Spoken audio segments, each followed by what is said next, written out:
morning, everyone. We are in Istanbul at the TÜYAP Exhibition 2017, where BIESSE Turkey is present with probably the largest booth of the show, with over 1,600 square meters and 27 technologies under power.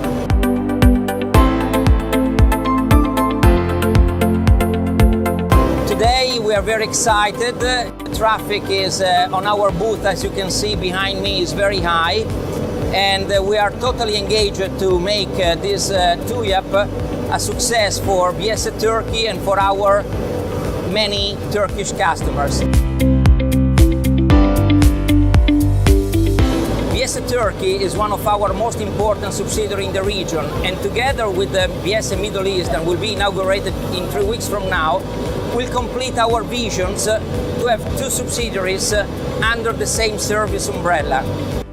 We consider this decision very strategic for our commitment in this region of the world.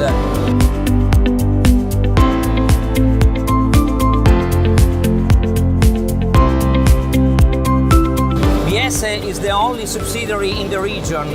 This vision started 4 years ago and then we completed as a commercial project.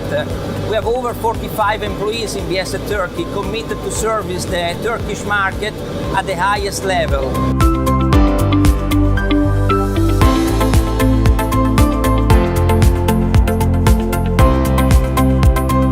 Hope to see you soon. We are here till Wednesday, so join us and come to see the best technologies at TÜYAP.